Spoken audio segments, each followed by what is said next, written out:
My foot bounced off the floor of the van so fast the entire cabin shook. Just a couple of minutes, she'd said. Right. That was over half an hour ago, and there was nothing I could do except to watch.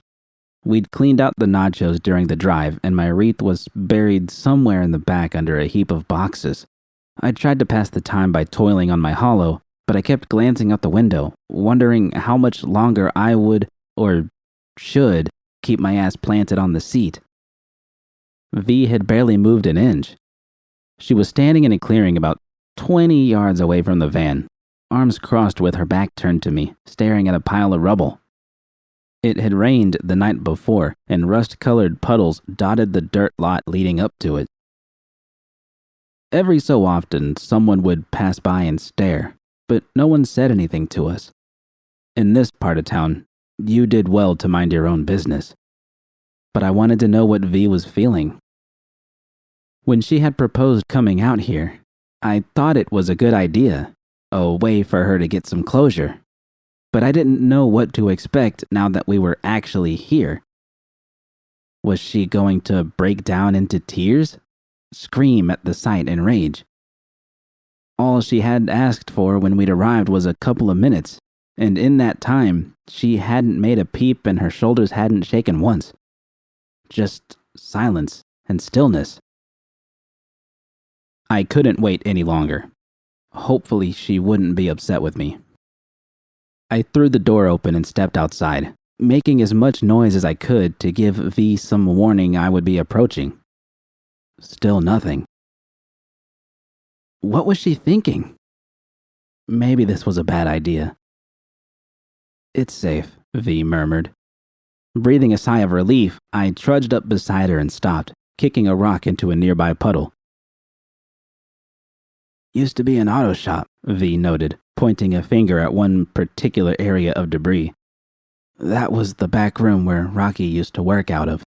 I nodded, unsure of what to say. The fucker got gunned down somewhere out in back of the place. I'm not going out there, but I'm sure there's still shell casings laying around from the lucky bastard who plugged them. Bastard deserved it, I finally spat. My skin was growing hot in the sun and my palms were sweaty. But there was something else. A familiar itching in my fingertips that caused my fists to clench. It suddenly wasn't so hard to understand why V hadn't been able to let go of what had happened to me. If Rocky Delcourt were to stroll up to us, there was nothing that would stop me from ripping his throat out for what he'd done to her. No matter what she had said, that type of act left its mark, and that wasn't counting the physical variety he'd left upon her. So why was I the one who sounded so bitter, and not V? I've been standing here all this time wondering what it is I'm supposed to be feeling. You know what I actually thought of when I first got out there? No, I said, shaking my head. I thought of a gig I did out here years ago, long before I met you, but a few years after Rocky bit it. It was a simple transpo job. The goods were stashed in that park across the street. V pointed to the rundown park that stretched along the road. The few trees that remained standing were mostly bare, and the benches dotting the landscape were covered in graffiti. It was abandoned, except for a pair of figures who were huddled closely together in a clearing. What about the gig? I asked, trying to keep my eyes focused on V and not the drug deal that was probably taking place. I remember feeling pretty creeped out coming back here after what happened. It had still been years, so it wasn't like it was fresh or anything, but it was, well, weird. Whoever was paying for the job had left a bag behind one of those trees. I ran out to grab it and was about to get back in my car when I heard laughing. Kids laughing. My brow narrowed. Kids? Out here? Yep. There were a bunch of them playing right here. Might have been tag or badges and cyber psychos, I couldn't tell. But they were running and climbing all over what was left of this building without a care in the fucking world. I noticed V idly tracing a finger along the spot on her shoulder where the initials had been carved into her flesh. It was all there. The pain and trauma lying just beneath the surface and about to burst out of her. But V smiled instead.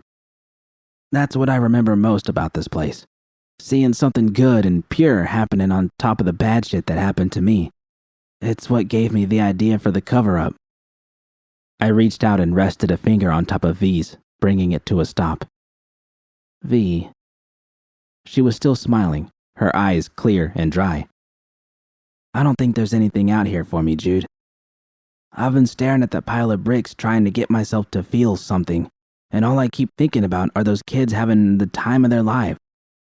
I still see his face and remember everything he did, but I can't make myself feel angry or sad or whatever the fuck it is I'm supposed to be feeling.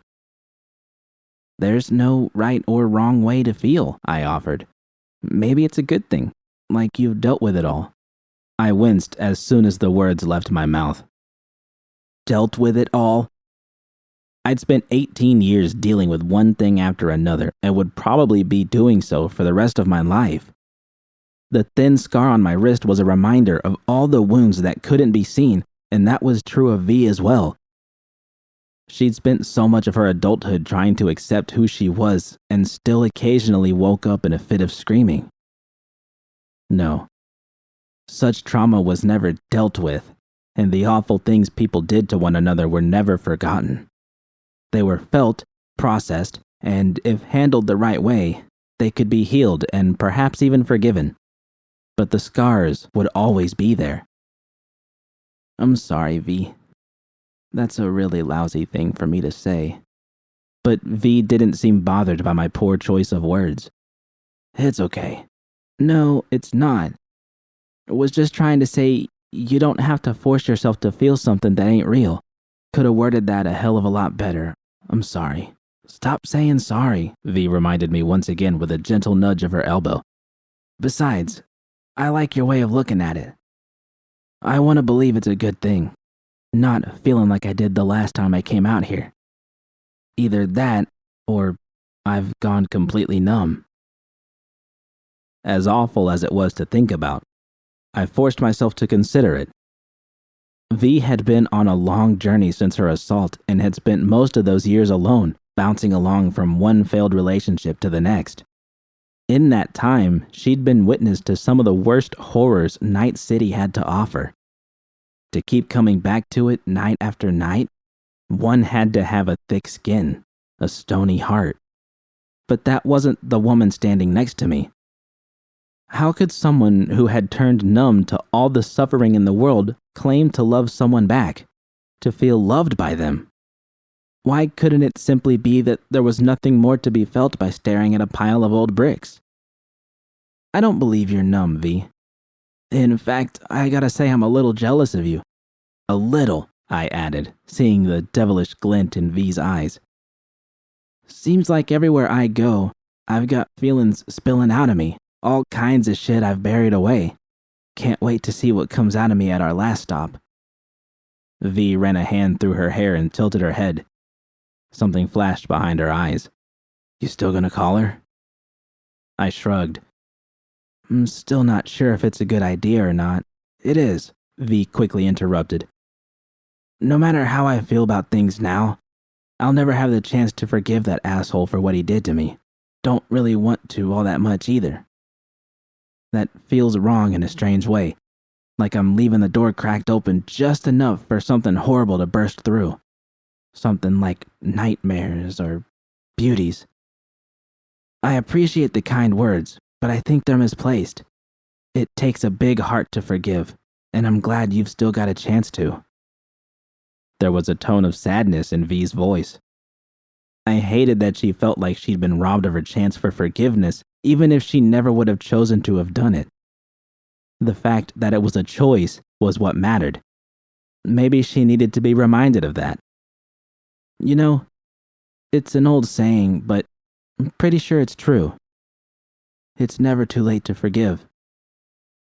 It was corny enough to make my skin crawl, and it wasn't lost on me that I had yet to be a living example of it, but I was about to be if I actually went through with calling Cindy. Every choice I had made over the course of my life seemed to tie back to her. If I didn't cut those ties, I would be anchored to her forever. V smiled. Her eyes briefly drifted back toward the rubble before returning to my own. "You're great, Judy," V smiled. "Never forget that." I rubbed V's shoulder lovingly. "I'm gonna go back inside, let you finish up with things. I'll be right there." When I reached the van, I stopped and turned back to face her. With her back turned to me, I couldn't see her lips moving, but her voice carried in the wind. They were only a few simple words, but they made my heart glow to hear them. If there was any such thing as a soul, and if the late Rocky Delcourt possessed one, he'd finally been given his reprieve. Now it was my turn. "Judy, what are you doing playing out here by yourself again, huh? The other kids are stupid. I don't want to play with them. Don't lie to me, little one, or I'll tell your abuela. Out with it. They're just mean to me. Call me names. I don't like them. So this is what you're gonna do then? Just hide here by yourself throwing rocks at Alejandro's house and hoping all your problems will go away on their own? 'Cause they won't. They said I'm too cheap to have parents. Judy, Ranita, those other kids are just jealous of you." "Jealous? Of me?" "That's right. Wanna know why?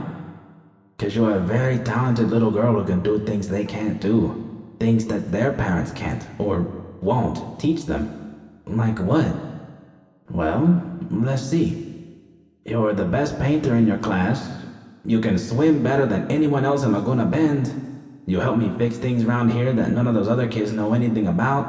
And you even seemed to do pretty well with that little brain dance of yours you cooked up." You found my BD? You watched it?" "Mm-hmm. Can't fool us, little girl. You're not that good at hiding things. Now, I'm not sure how you got a hold of the raw footage, and I'm not sure I want to know either. But it was bien. Rainbows underwater, huh? I was just messing around with some of the settings. It's nothing good. Judy, don't you ever do that to yourself. No one will ever believe in you if you don't believe in yourself first. Keep at it, and you can be anyone you wanna be. Mi dulce nieta." The hollow seemed to ring endlessly as we drove to our last destination. Not that I minded. It had been so long since I'd spoken to my abuela that a part of me hoped there wouldn't be any answer. I was about to hang up when a man with a raspy voice finally answered. "Sacred Heart Psychiatric Center, how may I direct your call?" I took a deep breath. "Can I speak to Esmeralda Alvarez, please?"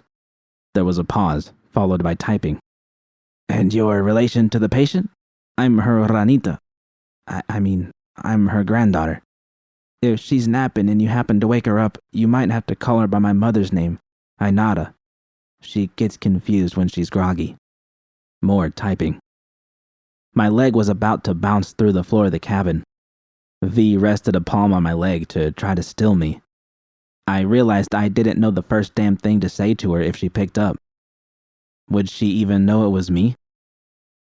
"Hold, please." There was a click, followed by silence. I had started to think he'd hung up on me when there was another click and the hollow rang once again. On the fourth ring, the groggy voice of an elderly woman spoke. "¿Quién es?" I cleared my throat. "Hola, abuela. It's me, Judy." There was a long stretch of silence that grew more awkward with each passing second. When I couldn't stand it any longer, I spoke up, hoping she hadn't fallen asleep.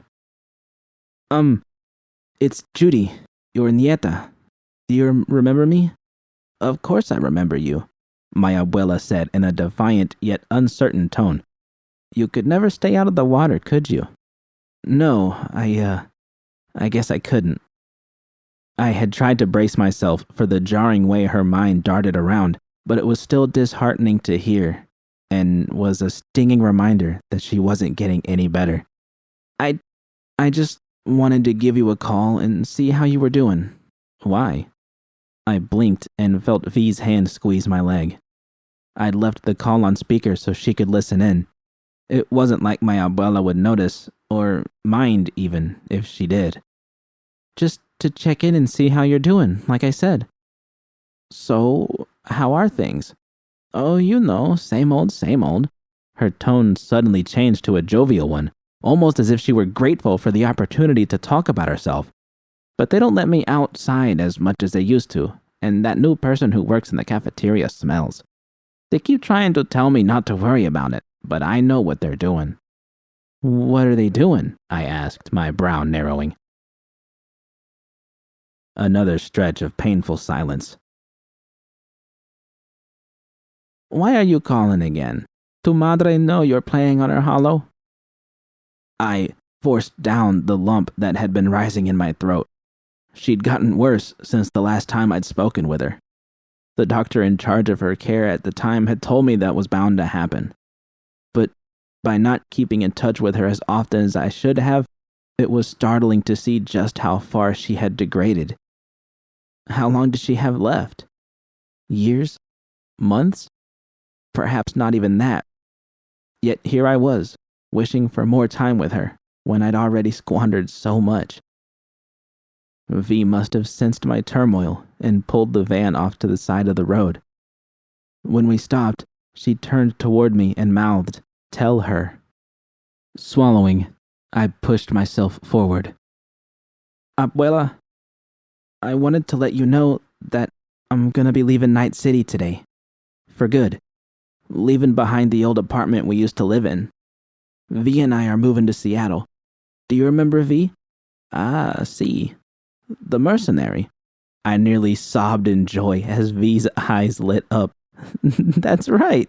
V's sitting right next to me and can't wait to see you again. It's gonna take us a few weeks to get settled in, but we'll be closer. You smelled that? And just like that, reality sunk back in. No. I should have known not to get my hopes up like that. It was ironic that her rare moments of lucid thought only heightened the pain and sadness brought on by her diminished state. That didn't seem like a healthy way of thinking about her. You can't even have a healthy relationship with your own family.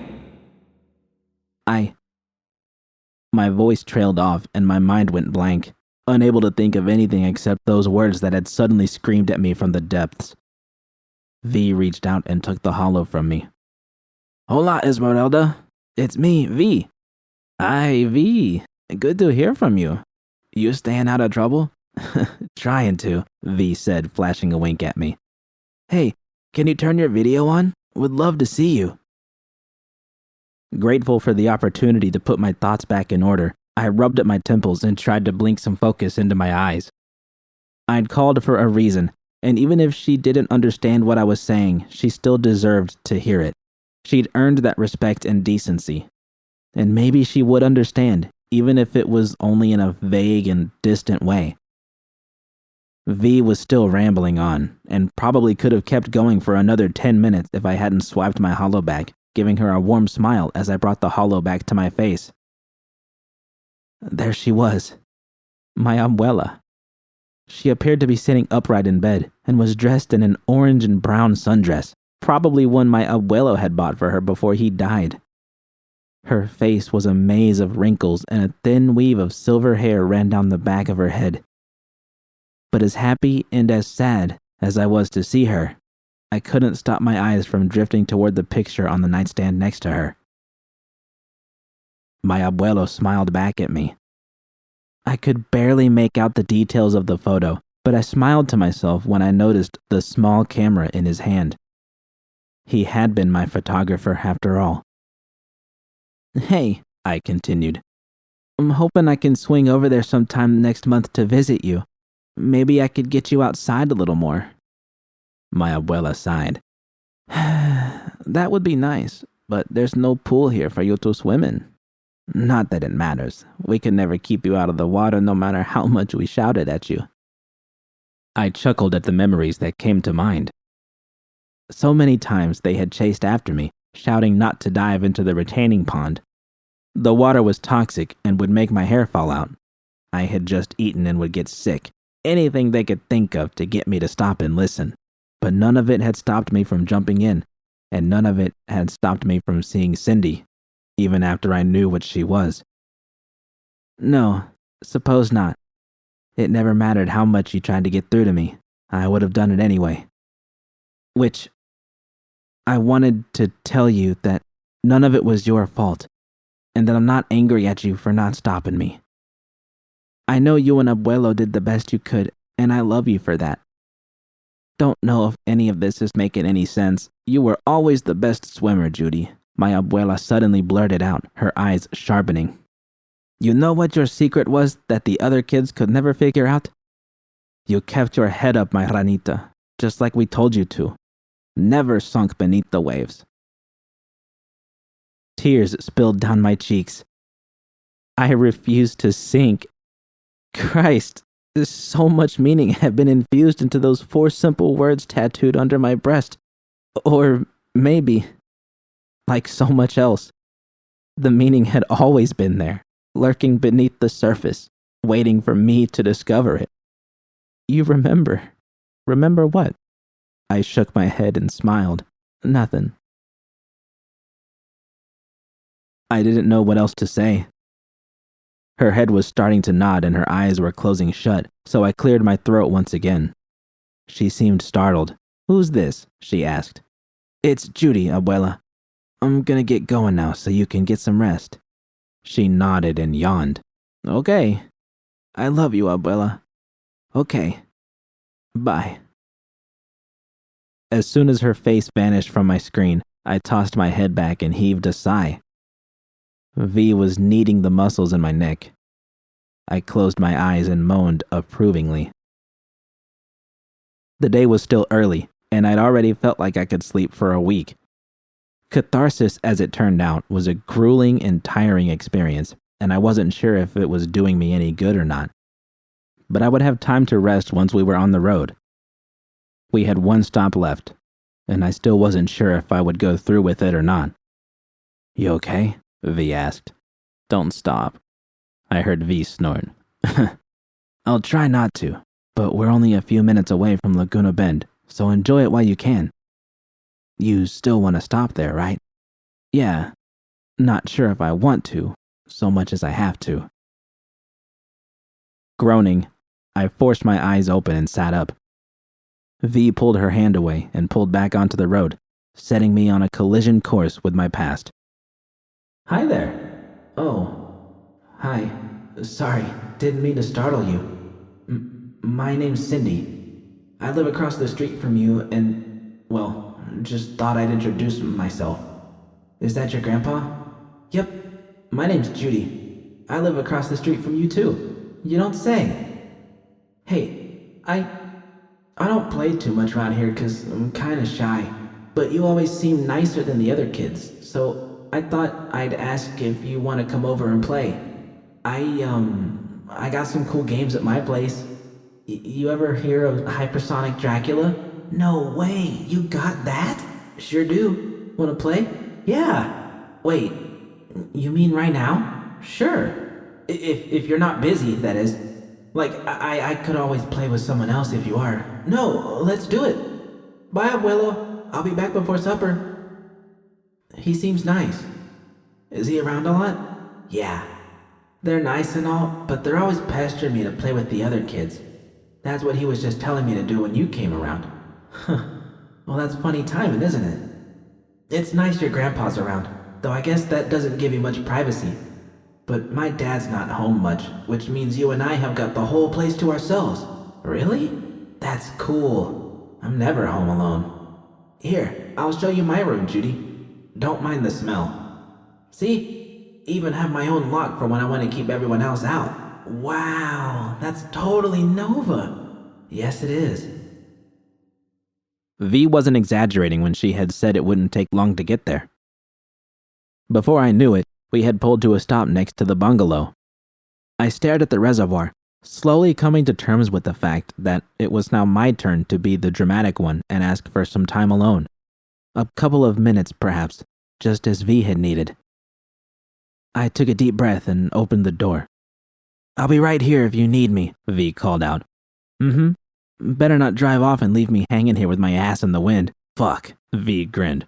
There go all my plans. Rolling my eyes, I closed the door and strolled toward the shore. It would have been a good day for diving. So good, in fact, that I was tempted to run back to the van and pull V along for an impromptu swim. The water was calm, and the sun shone overhead. The sunken remains of Laguna Bend were still far too deep to ever see from the surface, but that didn't stop me from sitting at the end of the dock that extended out from the bungalow and peering into the depths beneath me. Nada. The chromatic swirl of toxins and a few bits of algae were all I could see. Anyone not familiar with the history of the area would never know an entire community had once resided here. There was the church everyone poured into on Sundays, the school me and the other kids sprinted out of when classes were over, and then there was the house across the street, where I hung out with my best and only chum. That was what I had told myself for so many years, that she was my best friend, and this was what best friends did. But she had known better. And even when the last of my innocence was torn away from me and I knew fully well what I was doing, it had still been her fault.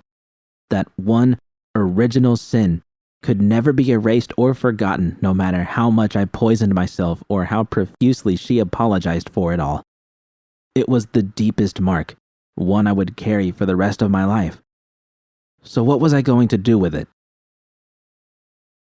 It had taken quite a bit of time to find out which prison Cindy was in. I hadn't bothered to ask the last time we'd spoken to one another. Instead, I had hung up and blocked her number in a desperate bid to sever the last remaining tie between us. As it turned out, she was being held close by in the city of San Jose. I couldn't immediately remember why she was locked up. She had mentioned something about a possession charge, which mirrored the public records available on her arrest and trial. But how she ended up there didn't matter. What I would say to her, that was what was important. That was why my finger hovered over the screen of my holo. Unlike when I had called my abuela, I didn't feel the same sense of nervousness plaguing me. If anything, I was eager to speak with her. So I tapped my finger against the screen and waited for an answer. I didn't have to wait long before a woman's face appeared. She was dressed in a badge's uniform and sported vibrant red hair, as well as a smattering of tattoos that traced along her neck. San Jose County Department of Corrections, this is Officer Vasquez speaking. How may I help you today? Yes, I'd, like to speak with an inmate there. I, don't know what the rules or regulations are for that. Do I need to schedule something? That depends on the inmate and which wing they're being held in. Can I have the inmate's name? Cindy Viborni. And your name in relation to the inmate? My name was easy, but relation? How the hell was I supposed to answer that? Certainly not a friend or output, and I wasn't about to tell the badge that I had been Cindy's rape victim for 5 years and was just calling to have a friendly chat with her. Eventually, I settled on the only term I could think of, one that felt both distant and courteous. Judy Álvarez, I answered. I guess you could say I'm an acquaintance of hers. Hold, please. The screen went black, and a gentle jazz tune began to play. Never a good sign. I waited for what seemed like forever, occasionally glancing back at the van and pointing to my holo so V knew I wasn't having some sort of emotional breakdown. Nearly 10 minutes passed. I had gathered some rocks from the shore and was throwing them into the water when the music suddenly cut out. I was shocked to see Cindy's face suddenly appear. She looked so much different from the last time I'd seen her. Mature was the kind word for it. Old was the more apt term. A hint of gray had begun to peek out from the roots of her naturally brown hair. Thin veins had formed at the corners of her eyes, and there was a pastiness to her skin which wasn't forgiving in the slightest. She had the look of a woman who'd been dragged kicking and screaming through some hard shit, but her eyes still lit up with surprise when she saw me. Judy? It took me a second to recover from hearing my name roll off her tongue. Yeah, it's me, Cindy. Jesus, I'm sorry it took me so long. I was at a session. I'm sorry if I sound a little awkward or off, but I wasn't expecting you to call. Yeah, not sure I was expecting to either. No lie there. Even though I had looked Cindy up weeks ago and planned out everything I wanted to say to her, I truly hadn't known if I would go through with it until now.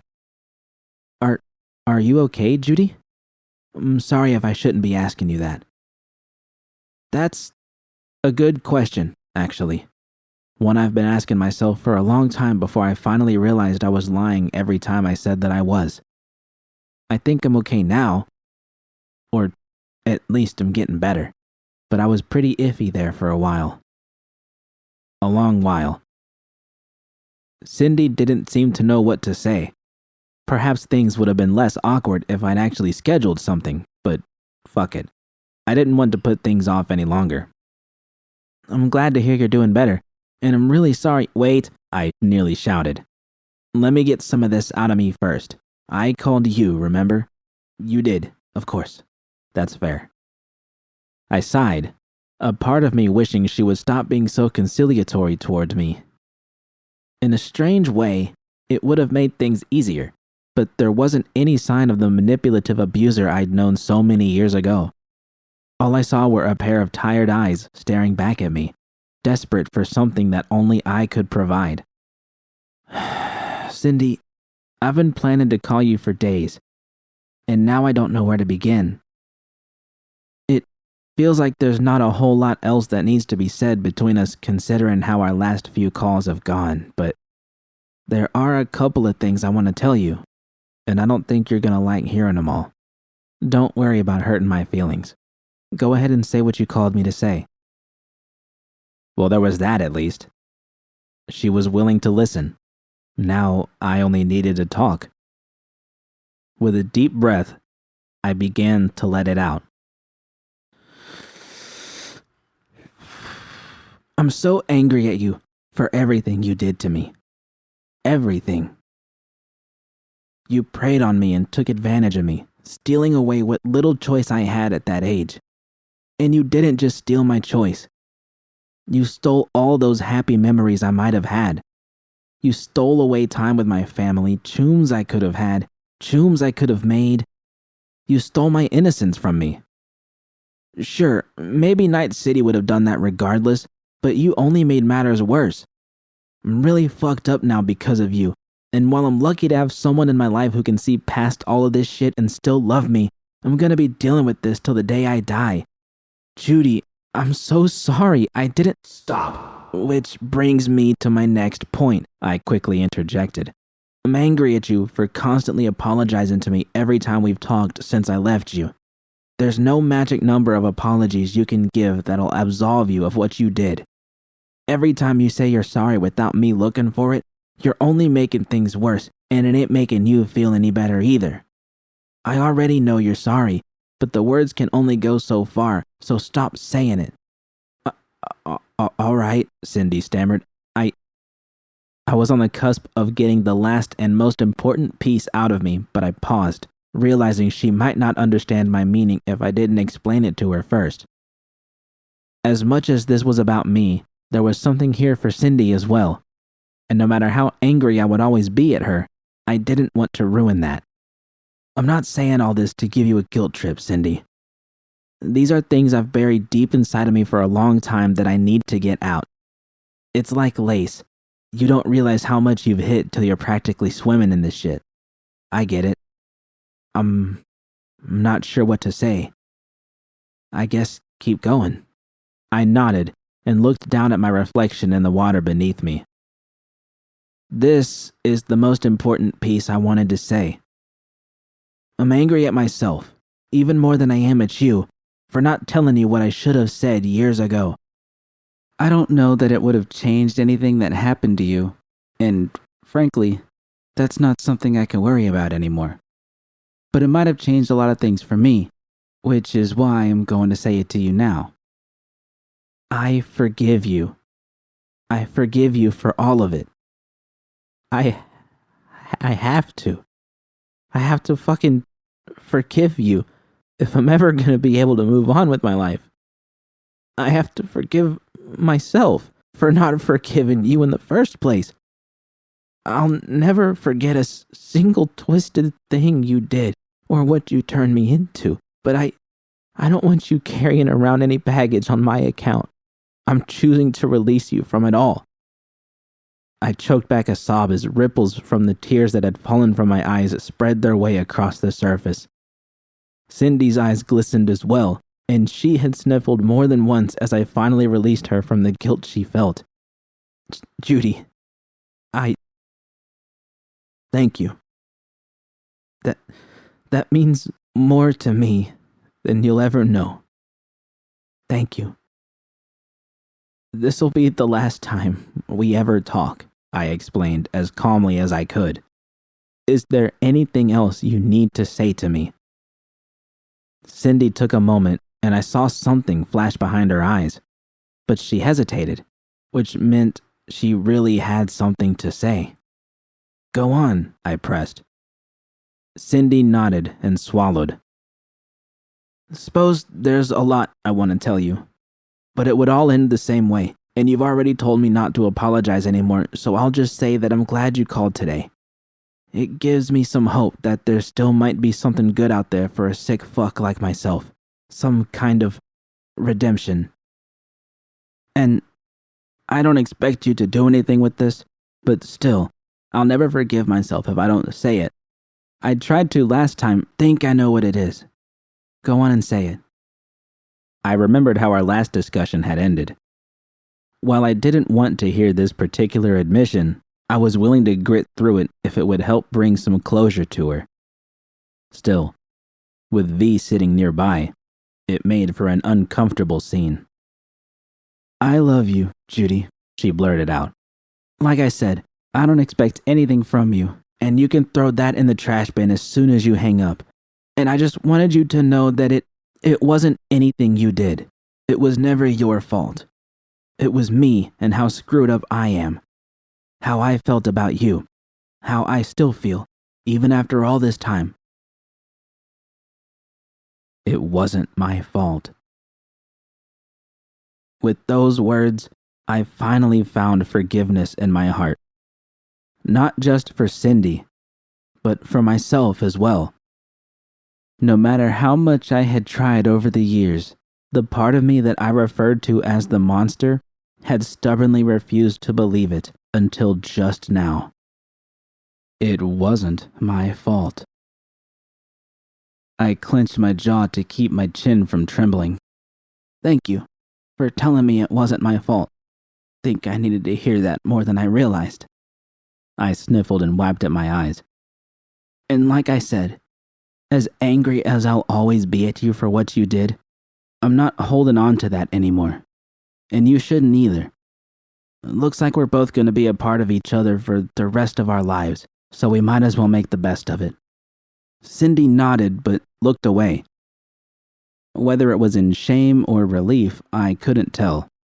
All I knew was there was nothing left for me to get out. I was finally empty of it all. Think I'm gonna go now, I said. I've got to start patching my life back together. I understand. Good luck, Judy. And thank you. Bye. I hung up and set my holo down next to me. V was certainly watching me and knew the conversation had ended. Sure enough, a couple of minutes was all it had taken. But they were some of the best minutes I'd ever spent in my life. With a deep breath, I began to stand and froze when I caught sight of my reflection. Holy shit. The old Judy was right there, staring back at me as though she'd never left. Hey, there you are. But as I smiled at the woman staring back at me, I realized it had all been an illusion. I wasn't the old Judy any more than I was the new one. They were pieces of myself, equal halves that had been warring with one another for the last 18 years in a battle for my soul, as my abuelo had called it. And I had won. I was just Judy Álvarez. All of my past, all of my possible futures, It was all in my own hands at last. What would I do? Where would I take myself? Who would I be? There was so much more of my story that still needed to be written. I just needed to live it first.